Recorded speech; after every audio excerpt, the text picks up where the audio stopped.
All right, so welcome to class 20. Today we will be talking about constrained optimization.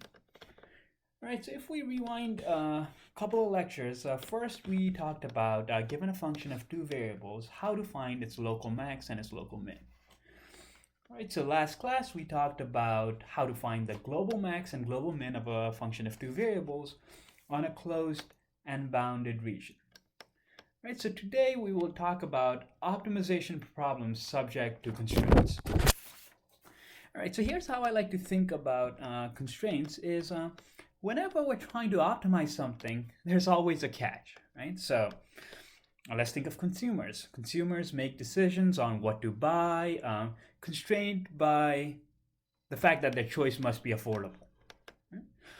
So for instance, I make a decision on how much time I spend working as opposed to relaxing based on the constraint that there's only so many hours in the day. Right? So this is the idea of constraint optimization is we want to find maximum or minimum values of a function subject to a constraint. Right, and the first question we're going to look at is example 1, which is following. So Delta Airlines only allows carry-on luggage whose dimensions, whose linear measurement do not exceed 45 inches. All right, so what you want to do is you want to buy the largest suitcase that satisfies this restriction.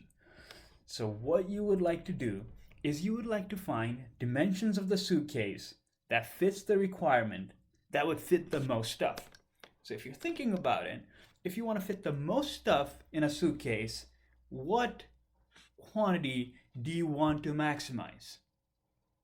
Right, so I'll let you think about it for a second. If you want to fit the most amount of stuff in a suitcase, what is the quantity you want to maximize? And you got it. It is the volume. All right, so we want to maximize the volume. And the volume of a suitcase with length, let's say, x, width y, and height z is going to be x, y, and z. So that's the quantity we want to maximize. And subject to the constraint, well, we don't want the length plus width plus height to exceed 45. So if you think about it, what is the value of x plus y plus z that would give you the most volume? If you think about it, you should settle on the fact that the constraint is x plus y plus z is equal to 45. Right? So if you want to find the maximum value, you'd probably want to get the maximum linear measurement. Right? So you would want the constraint to be x plus y plus z is equal to 45. And that's the idea in a constrained optimization is to find the maximum value or a minimum value of a function subject to a constraint.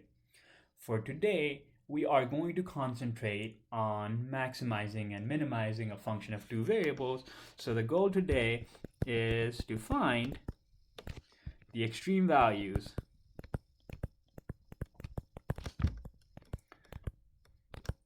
of a function of two variable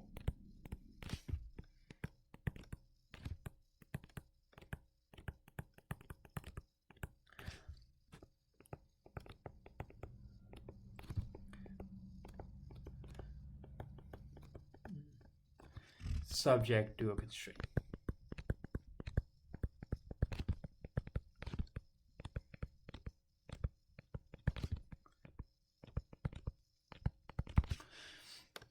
Alright, so before we actually learn how to do this algebraically, we would like to start by looking at a graph.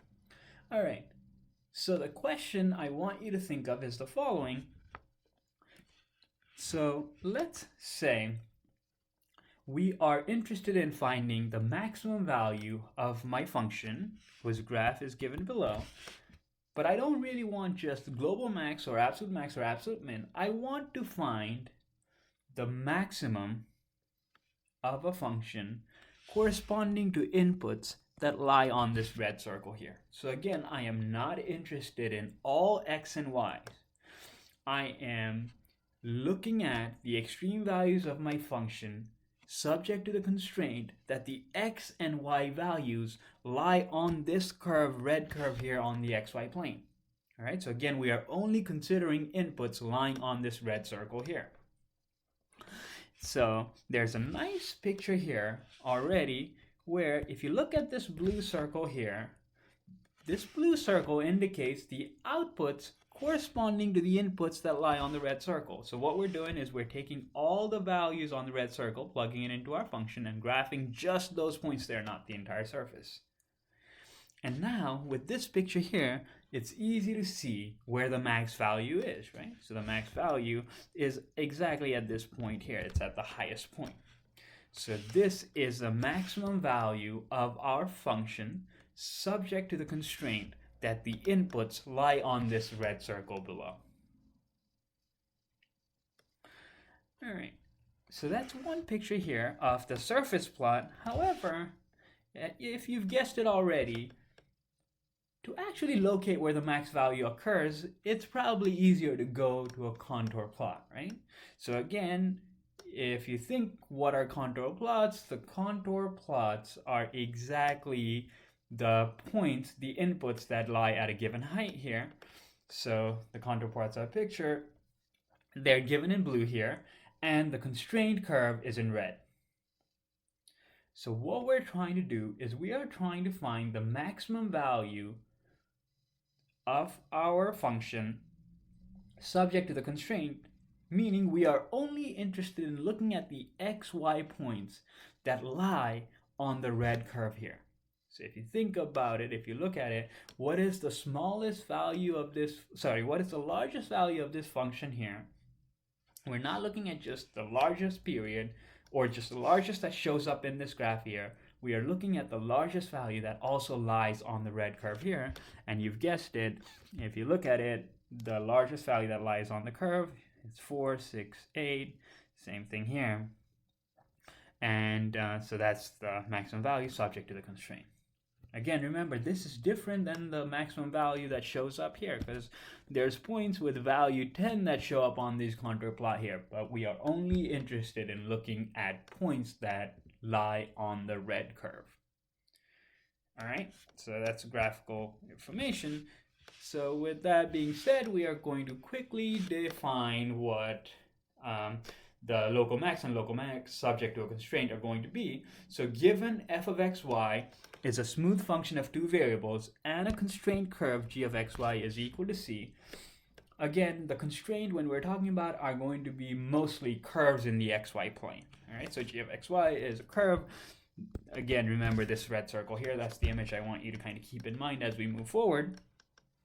So f of xy, we say f of xy has a local max at AB subject to the constraint g of xy is equal to c if f of x comma y is less than or equal to f of a comma b for all points xy near AB. Is that enough? No, right? So that would just be a local max. However, what we need is we need it subject to the constraint. So we're looking at points that are on the constraint curve. That are on the constraint curve. G of x comma y is equal to c. All right, so that's what it means for it to have a local max that subject to the constraint, it needs to be bigger than or equal to all values near a comma b, but not only that, those points also need to lie on the constraint curve. And for minimum values, we know that f of x comma y better be bigger than or equal to f of ab for all x comma y near AB on the constraint curve.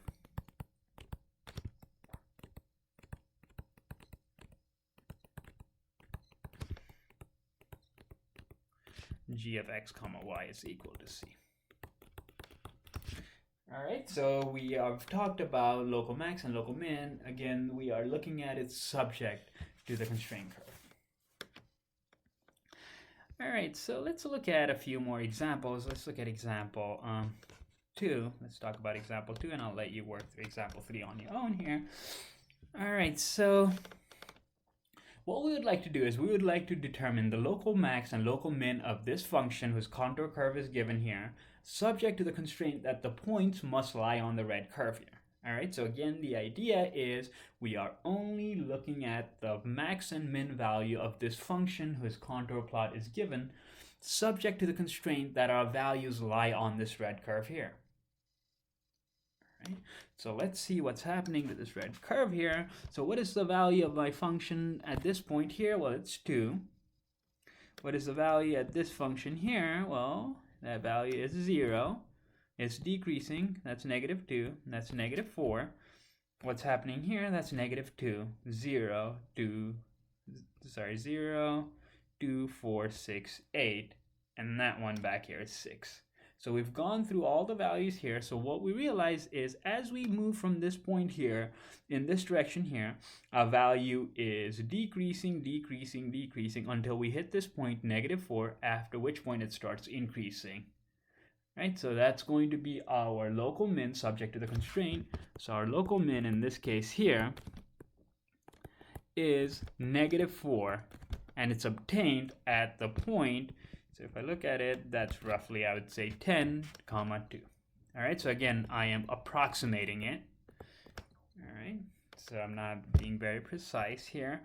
And as for the maximum value, well, after that point, we realize we start increasing and increasing until we hit this point, after which point we start decreasing. So if we're increasing and hit that point and start decreasing, that's exactly what when we're going to get our local max, right? So our local max, in this case here, is going to be value 8. And where is it going to be obtained? It's going to be obtained at roughly 13 and -3. All right, any questions there? All right, so we are looking at the local max and local min of our function here, subject to the constraint that it's on the red line. And local max, remember, local max looks something like that, which means when you're going to a local max, you start increasing, and at that point you start decreasing. Similarly, local min looks something like that, which means you're going to decrease, decrease, and then start increasing. So those are the ideas we're using as we're looking at this curve here. So I will give you a minute to pause this video here and work through example 3. All right, so find the max and min value of our function here, subject to the constraint that we are lying on the red solid line. All right, so go ahead and fill this out. I should mention all the filled handouts that are also posted on Moodle. All right, so along with the empty handouts, the filled out handouts are also posted. So once you complete this video here, I would like you to go back and check your answer that you have for this one here. So pause for a second, complete example 3, and at the end of this video, go back and check your answer with the filled out handout that's also posted on Moodle. So like I said, along with the empty handout and the video, a filled out handout is also posted on Moodle. All right, so I'll let you all do that. So pause this and work through example 3.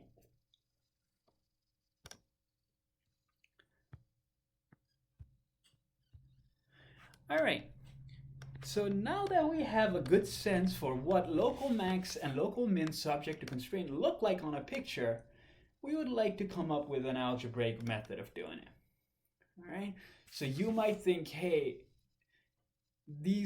all these constraint questions look so different. Is there going to be a unified process that helps us answer all of these questions?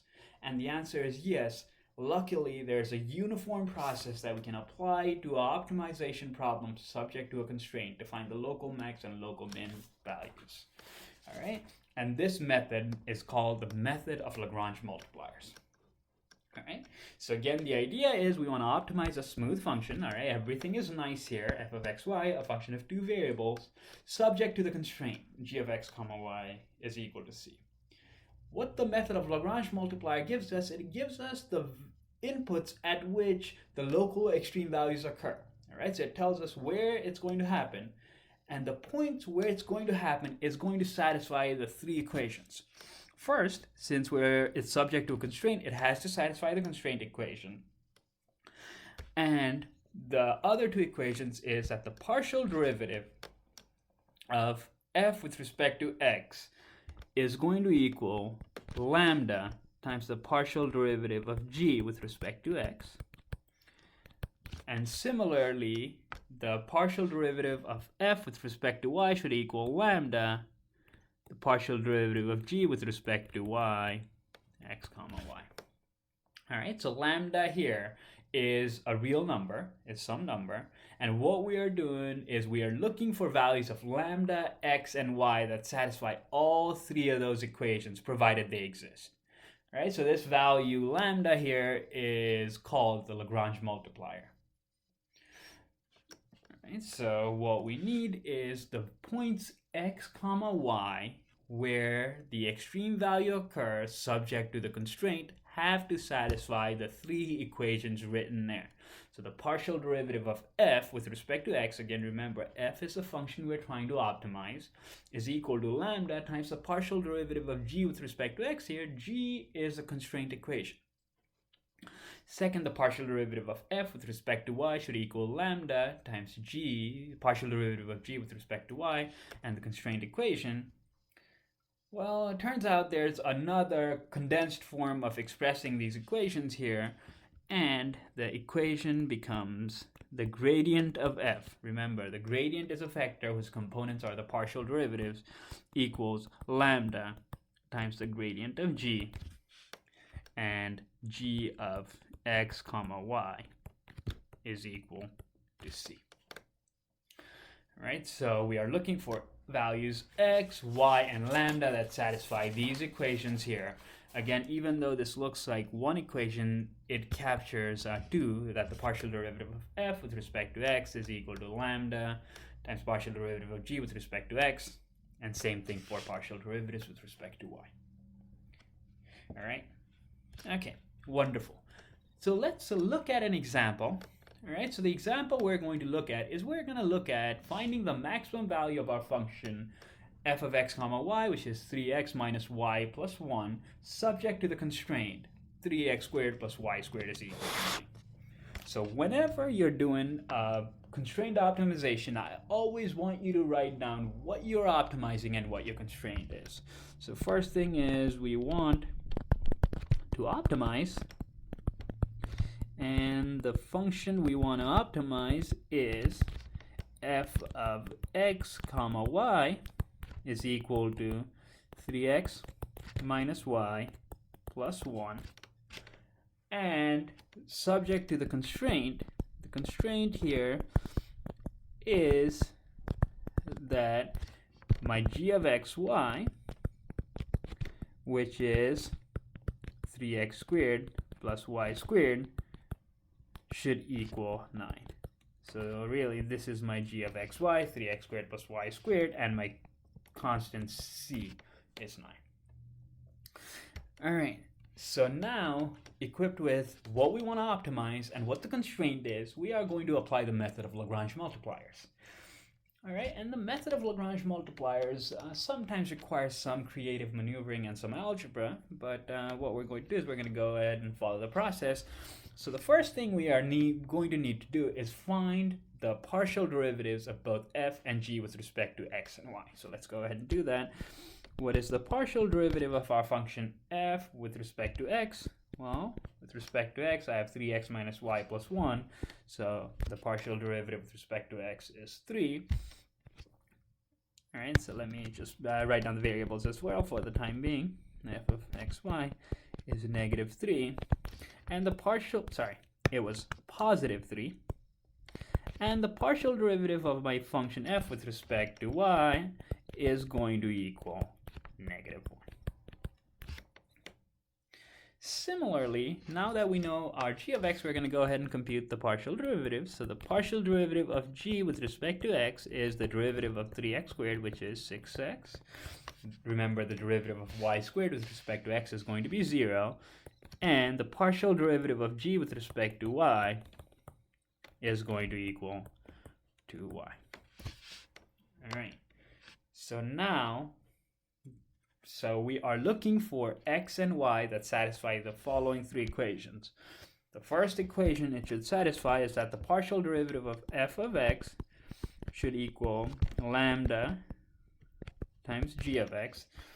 The second equation it should satisfy is that the partial derivative of f with respect to y should equal lambda times g of y, and the partial derivative of and g of x comma y should equal c.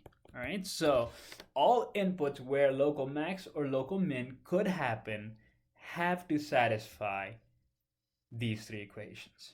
So let's plug in the values that we have. F of x, remember, was equal to 3 lambda times g of x, which is equal to 6x. All right, next here we are going to have f of y, which is -1, is equal to lambda times 2y, and finally here I have 3x squared plus y squared is equal to 9. All right, so those are the equations we have. We are looking for values of x and y that satisfy these equations here. So what we're going to do right now is I am going to, so there are three equations. Like I keep mentioning, for Lagrange multipliers, how we're going to solve is going to depend on case to case here. So what I am going to do here is I am going to solve for lambda first, and then I'm going to set it equal to one another. All right, so again, this is not the only way you could solve for x and y in terms of lambda and plug it into here, but what I'm going to do is I'm going to solve for lambda here. So when I solve for lambda here, I get lambda is equal to 3 over 6x, which when I simplify, I get 1 over 2x. Over here, when I solve for lambda, I get lambda is equal to -1 over 2y. All right, any questions here so far? Again, it is worth mentioning that there's going to be multiple ways of solving this exact question here. What I could have done is I could have solved for x and y in terms of lambda as well. All right, so at this point, once I have lambda is equal to 1 over 2x and lambda is equal to -1 over 2y, I'm going to set the lambda equal to one another. So then, setting lambda equal to one another, what I obtain is I get 1 over 2x should equal -1 over 2y. All right, so if I cross multiply, I get 2y is equal to -2x, or I get y is equal to -x. All right, so the x and y that satisfy these two equations right here, this one here and that one here, together give us y is equal to -x. Is that all that these points should satisfy? So is that all the equations that the input should satisfy? And the answer is no. We have not used the constraint equation yet. All right, so we know that inputs x, y, where we're going to get the local max and min subject to constraint, should satisfy equation 1, 2, and 3. We have found values of x and y that satisfy the first two equations. So now it needs to satisfy this equation here as well. So what we're going to do is when I plug in x is equal to -y. So what we're going to do is we're going to plug in x is equal to -y into 3x squared plus y squared is equal to 9. When I do that, I get 3 times the -y squared plus y squared is equal to 9. So when I do this, I get 4y squared is equal to 9. And simplifying it further, I get y squared is equal to 9 over 4, which means it gives me y is equal to square root of 9 over 4. Is that correct? Am I missing something there? the answer is yes, I'm missing something, I should have a plus or minus there. So in this case here, I get that y is equal to plus or minus 3 over 2. So the inputs that satisfy the three equations have to satisfy the fact that y is equal to negative x and y has to equal plus or minus 3 over 2. So let's see. So when y is equal to 3 over 2, what do we know about the relation between x and y? They're negative of one another, right? So if y is equal to 3 over 2, what is x going to equal? It's negative 3 halves. And when y is equal to negative 3 halves, what do we get for x? We get x is equal to positive 3 halves. All right. So we get two coordinates here. One is negative 3 halves, and then one is 3 halves, and negative 3 halves. All right. Let's go back. Let's pause here for a second. Again, we found the partial derivatives of our function, then the inputs. All right, so the inputs where the maximum and minimum value occur subject to a constraint should satisfy these three equations simultaneously.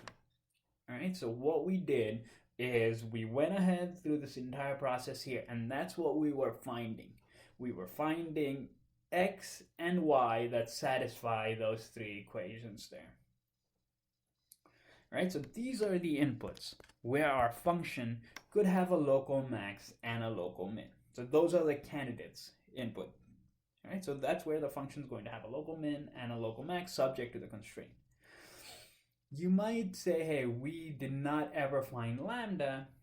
Well, lambda has some significance, but for the purposes of this class here, we're going to treat lambda as just some variable that allows us to solve Lagrange multipliers. If you are curious about it, you can ask me during office hours, or you can just type into Google what does lambda and Lagrange multipliers simplify, and it should give you an answer. But for the purposes of this class here, we are going to treat it as just some number that allows us to compute the inputs where the local max and local min occur. All right. So now, how do we check whether it obtains a local max or a local min? We're going to go ahead and plug it into our function. So first, we're going to evaluate our function at the first point, which is negative 3 halves. 3 halves. And remember, my pen is messing up a little. Sorry. Okay, there we go. When we do that, we have f of x comma y is 3x minus y plus 1. So I get 3 times negative 3 halves plus y minus y, which is negative 3 halves, plus 1. So I get negative 9 halves minus 3 halves plus 1. So I get negative 6 plus 1, which is negative 5. And next, when I plug in 3 halves, comma negative 3 halves, I'm going to get 3 times 3 halves minus negative 3 halves plus 1, so I get 6 plus 1, which is 7. So in this case here, this is going to be the local min. The smaller value is local min, and this one here is going to be a local max. All right, so that's the method of Lagrange multipliers.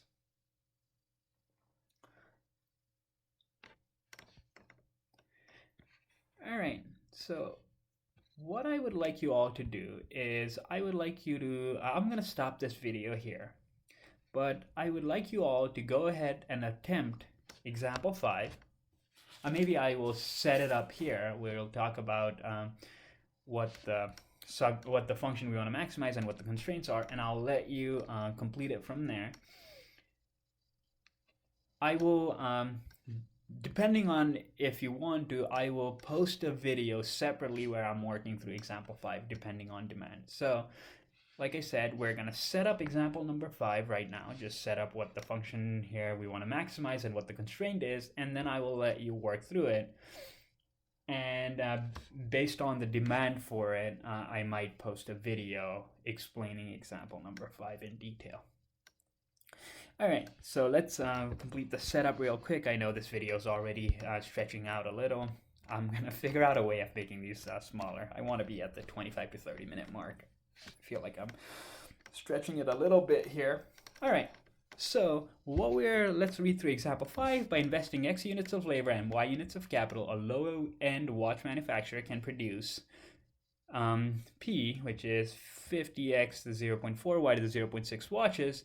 Find the maximum number of watches that can be produced on a budget of 20,000 if the labor costs 100 per unit and capital costs 200 per unit. All right, so remember X here is the units of labor, Y is the units of capital, and the function we want to optimize, so the one we want to optimize is the function P of X comma Y is equal to 50 x to the power 0.4, y to the 0.6. All right, and our constraint comes from the fact that our budget is 20,000. All right, so let's say we're using X units of labor and each labor costs 100 per unit. What is the total amount of money we're spending on labor? Well, it's 100 per unit and we are spending X units of labor. So our constraint, remember the total cost on labor is going to be 100 times X plus, now we're using Y units of capital and the capital costs 200 per unit, which means the total amount of money we are spending on capital is going to be 200 times Y.